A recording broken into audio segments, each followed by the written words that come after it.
Hello everyone, my name is Yaron Rubenstein Bonilla. This is my presentation on the melting pot. This will be part of a series of presentations that I will make over hopefully the course of my life, where I'll just be making presentations about random things and discussing it with you guys. And all my presentations are unscripted and done completely right after I finish. It's I have no practice whatsoever.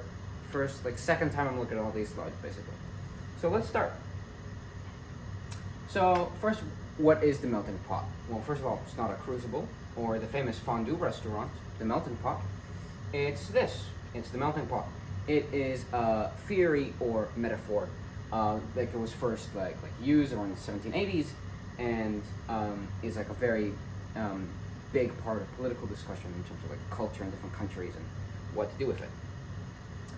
So, as you can see, I have a diagram here of what it means, right? You see all these different cultures kind of mix into this big boiling pot that is America, right? That's as an example of what it is. So, what exactly is the melting pot? What does the metaphor actually refer to? It refers to when a group of different people from different cultures and backgrounds and races come together in one place and slowly mix into one certain type of culture together.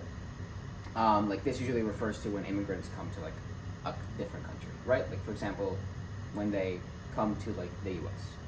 Specifically, the melting pot refers to when they assimilate to the U.S. culture.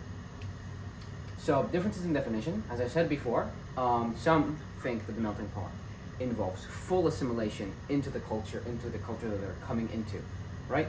So when immigrants come to the U.S., for example, they fully assimilate into the culture. Well, some believe that it's a mixture of both, as they slowly mix together into one culture with all the aspects of all the other ones. And it can be both. It's not one or the other, it's both. So some of the intrigues of the melting pot, how does it actually work? How does culturally melting together work? It's actually a melting process of the cultures can happen usually from intermarriage, right? Different races and cultures marrying for each other, right? But sometimes it can also happen very slowly, without that, with just two groups of people living around each other so long that they just kind of, have the same type of culture. So for example, African Americans who were enslaved now live together and are integrated into that usual American culture that you see today, right? So, sorry, I just gotta focus that. Anyways, let's continue. So, that is, oopsie, oops. Uh-oh.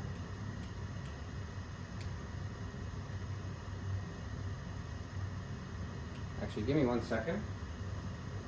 Oh. Okay. So this is much better now. Okay. So, introduce the melting pot. That one. Now it's history. So the idea of the melting pot started around 18th to 19th century, usually around America, describing how the ideal of the city on top of the hill, American life that everyone wanted. The same type of culture, typical suburban style houses that you see in 60s and 50s movies. Right, the first official use of the term or the idea of the melting pot is by J. Hector St. John Découvert in his writings, letters to a farmer to the U.S. state, whatever, something like that. He refers to the idea of the melting pot, not outright saying the metaphor is a melting pot, but it's very similar to the idea that it is. So ever since that was written, it's been used and thrown around a couple of times, and then the actual term the melting pot was popularized by this guy over here, Israel Zangwill, in a play of the same name, where he writes a Romeo and Juliet type story about two lovers that come from Russia, but one is Jewish, one is Christian, and they try to overcome those differences. And also this is J. Hector. Okay, there we go.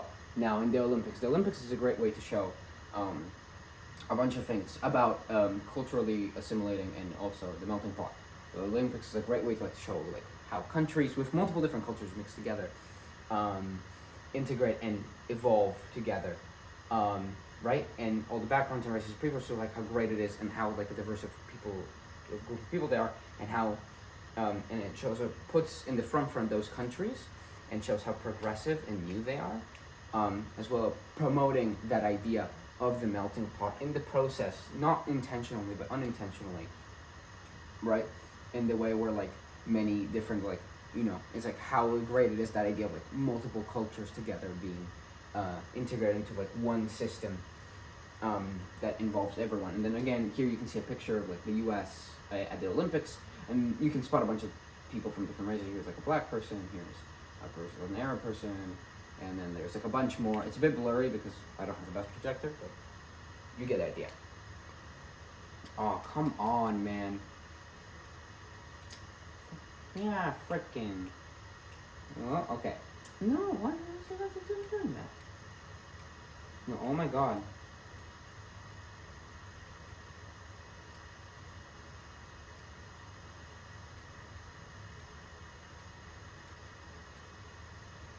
Oh my goodness. Oh my goodness. Wait, give me 1 second. I'm just gonna. Oh my god. Okay. So, melting pot in like politics in the 20th century, which is when this idea came around, right? So, many different people opposed the idea of the melting pot, right? They wanted like their own Anglo-American type civilization where it's like only them, especially because like again, this was around like Soviet times, where like they were Cold War times, so they were like afraid of those Soviet like ideas and ideals and like ideas mixing into their already like pure American white-hearted gold type of culture, right? So like many people also many people enjoyed that idea of like culturally, of like having that cultural mixing, but mainly just like assimilating into that Anglo-American culture, with like bringing immigrants, but like they converting into that. There's a great picture here showing that, because this is in the Ford's English School, where people who weren't originally from America come in through a melting pot and come out come into the melting pot as like themselves, from their own culture and whatever, and come out like suited American flag waving citizens, kind of saying, we're taking away your culture and you're becoming this great American, which many people in the time really liked, including some people who immigrated there because they wanted to be a part of that community.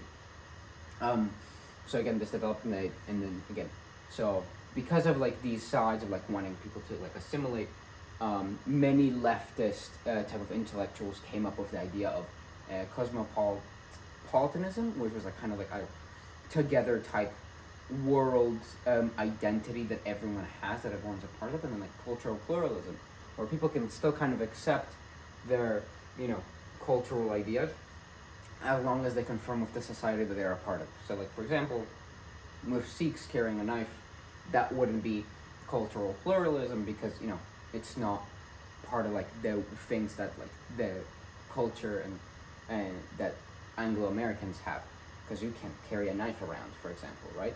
And then later like the terms and ideas of cultural pluralism, right, became more popular on and on, like throughout time, right? Those ideas became more popular. Then we have modern day use of an evolution of like the metaphor, the actual metaphor. So like today, right, the melting pot isn't fully used around the world. It's like mostly been abandoned, but it's still like widely used. It's not fully been abandoned. People now prefer like more metaphors and ideas such as salad bowl, mosaic, cultural pluralism, symphony, etc. Like where like instead of like everyone kind of mixing into one big thing, it's kind of everyone is still together, but like it's clearly separate. And many sociologists and historians like don't believe that like the melting pot theory is like really a thing anymore, even though there is clear evidence that it does. But like right now, they don't really believe that it exists. Right, but it's like it's still very common in like political discourse around the U.S. and in other countries as well. And like again, now it's more of like Americans exploring ideas of other cultures, not just other cultures exploring the American ideas, right?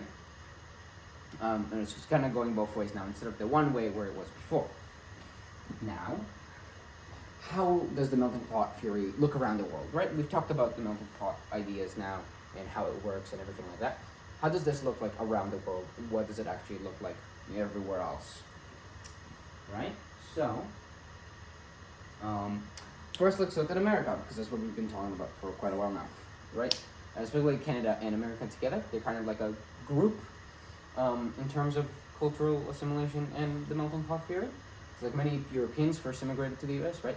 The US is built on Europeans mixing together and creating that cultural new identity that was like Anglo-Americanism, right? So like again, with like the U.S. and Canada, they kind of got together. They married each other. They became people, as well as with indigenous people, right? They also married into that and those European families and created their own types of cultures within those Anglo-American cultures. Here's a picture of Louis Riel, who was a person from indigenous and white European blood,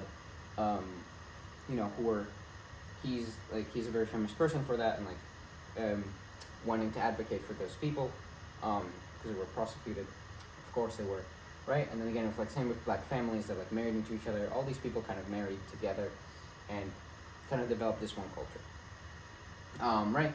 Later, some families of color and other cultures again were able to marry the white European families, mixing the pot even further with that, with creating all types of more new people, as well as getting more culture into that pot and mixing it even more, transforming the American culture a bit, not as much though, but now again, as mentioned before, America is taking a bit more from other cultures, right?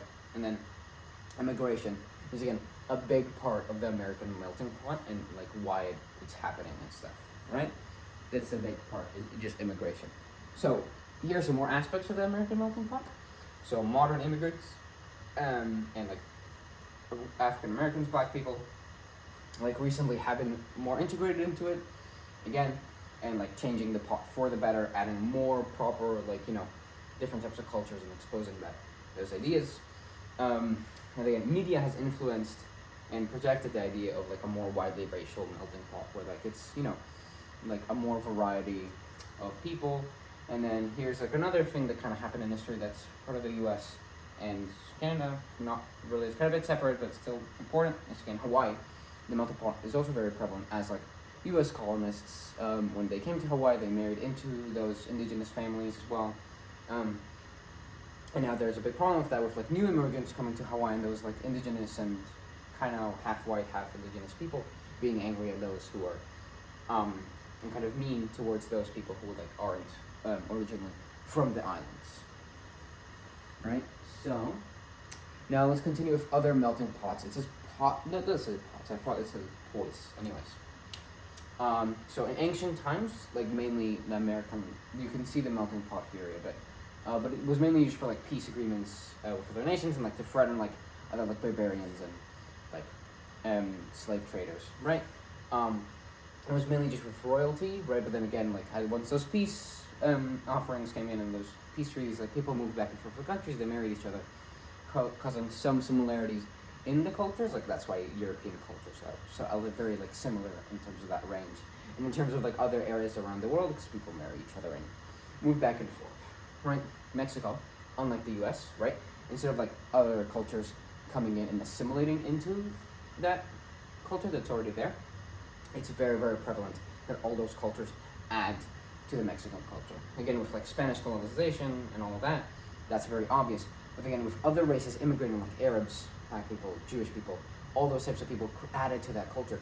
Here's a picture, for example, of a type of taco that they make that's specifically made by Arab immigrants, which is a shawarma type waffle, because they're using the shawarma and type cooking method with the meat and putting it into tacos. So I think that adds that, and Arabs are actually a big part of that South American culture that already exists there. Very, very prevalent part. And Colombia, again, has a variety of races and cultures that mix itself. And it's mainly made of mestizos, and that area around South America is mainly made of mestizos, which are just half white, half indigenous people. And again, that kind of, with the Spanish colonization and everything, mixes together overall, creating a very, very interesting culture. Some other, whoops, that is not good. Okay. Anyways, some other melting pots. Argentina. So again, very, very large hub for immigrants. It's only second to the U.S. in terms of immigrants. Again, all people types that came here on cultivated different cultures together from Europe, Asia, Arabs, all types of people, especially mestizos, which most of them consider to be like white, but have that mestizo white in them. Mestizos blood in them. Right? And then Brazil, also home to many different cultures, but again, the main mixing of the melting pot here is with Portuguese Europeans, with the indigenous population that was already here, and other new ones have kind of separated into other parts, kind of keeping to themselves and not mixing with any other ones, which is quite interesting. And that's why Brazil is one of the largest, one of the largest holders of a lot of the largest diasporas around the world. For example, here is a Japanese diaspora. There you can only find Japanese people here, and it's quite amazing. There's this small community in Brazil that's just full of Japanese people. It has the largest diaspora of Japanese people, Italians, Germans, all of those, as well as one of the largest population of Jews, and very interestingly as well, also have a large population of Confederate supporters that moved from the U.S. here into Brazil, right? It's very interesting to see that modern immigration didn't really affect that mixing pot. Even more melting pots, right? Did we miss one? Sorry, in Brazil? Yes, we did. We have Chile, which is kind of the same thing, right? Spanish and indigenous cultures mixing together around the 16th and 17th century, creating a very more integrated part with the indigenous than most countries, because usually they more revolve around the European past, while Chile revolves really, really around that indigenous past, with them speaking Spanish and those indigenous languages affecting that type of Spanish that is spoken there for a long time. That's in more central Chile, and then in southern Chile it's more African Americans and black people mixing with the indigenous cultures down there. So then next we have even more melting pots, right? So Costa Rica is another good example. That's more of modern mixing of the melting pot. A lot of people have been immigrating there recently. Philippines has been owned by many people and has been influenced by a lot of different countries and cultures around that area. So it's super mixed in terms of its cultures, but it's mainly mixed with the Spanish and indigenous or the existing cultures from the surrounding areas. As you can find Spanish types of stuff there and Spanish names, while not being Spanish at all or Latino. Right. So again, it adds that atmosphere and area that they give there. And then Russia also has was a big influence on its region in terms of culturally mixing the pot into one big culture group, but that was mainly in Eastern Russia. Sorry, not Eastern Russia, in Western Russia, right? Although, again, some of those areas were able to kind of separate and not assimilate into that culture, like Poland and Belarus and Estonia and all those countries there, right? Especially in Soviet times, where they were really, really pushing that culturally assimilating into one people.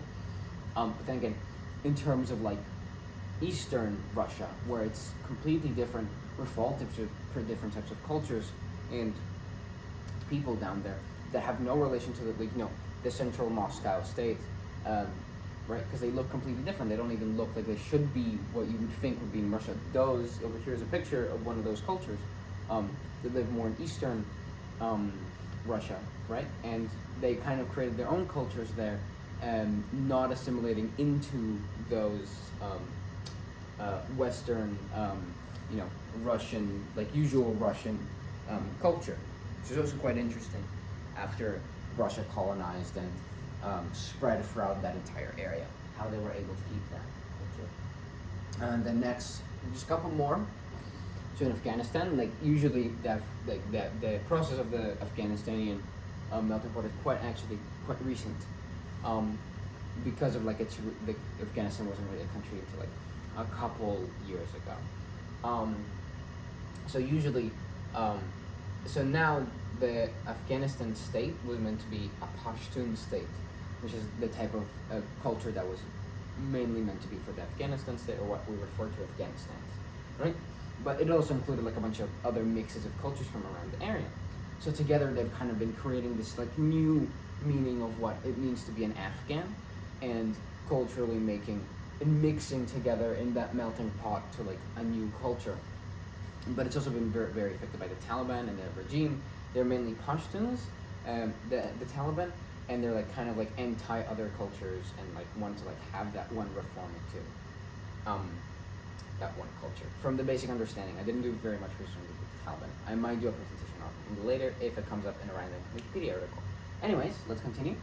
So Israel, also a melting pot, because of how many Jewish immigrants and Zionists from all over around the world came together to Israel to finally have that Jewish home state.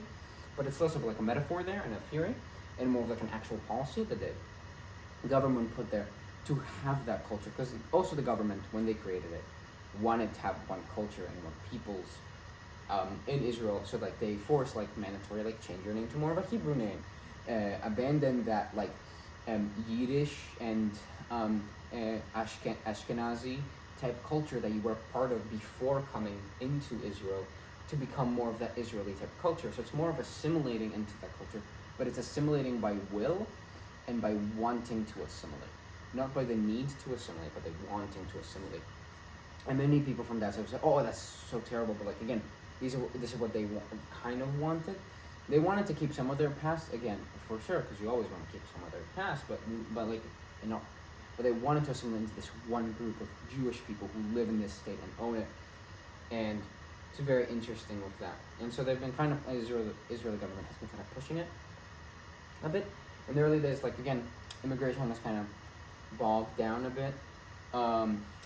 But in Israel, but like again, that was a very big part. And again, you see like a Jewish person kissing the ground there. They're an immigrant. They're coming from the airplane. There we go. Now let's continue. So, this is my opinion bit. So overall, I think that like generally the idea of the melting pot is very interesting. It teaches you a lot about other cultures, how they work, where they come from, and also the history of the place, of where that cultural mixing happened. Right? So I think it's a very interesting way to learn about different countries and areas and places. Also, I kind of believe as well, in terms of like the definition part, I like the idea more of like multiple cultures mixing together to create one new culture that makes up from those other cultures, and less of the assimilating part. Although again, with the Israel part, it can be a bit different and can be taken in many different ways, right? And I really like some of the stories that are told through the ideas and stories of, again, the melting pot, right? So I found all of that very, very, very interesting. And that's generally my opinion bit, what I think of it. Right? I don't think anything else like too big. And anyways, let's continue.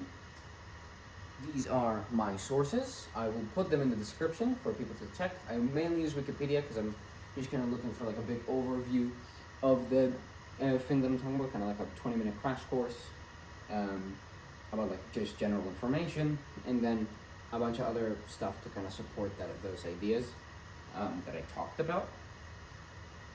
Right? Anyways, let's continue with that's the end. Thank you so much for listening. This was my first presentation. I hope it's successful and that my camera didn't stop recording. This was pointless. I will upload more. I will do random ones. I will, once I get enough viewers, I think I'll do viewer suggestions, but right now I have a couple ones that are lined up, and I hope you guys are excited for this, because I'm very passionate about teaching stuff, even if it's random and if I've never talked about it before, stuff that I really care about. So yeah, I'm going to stop making this about myself. I'm going to end the video now. Thank you so much for watching. This has been Iran Ruben Sabnilla Blocha Run, and I will see you in my next presentation, my next lesson. Goodbye.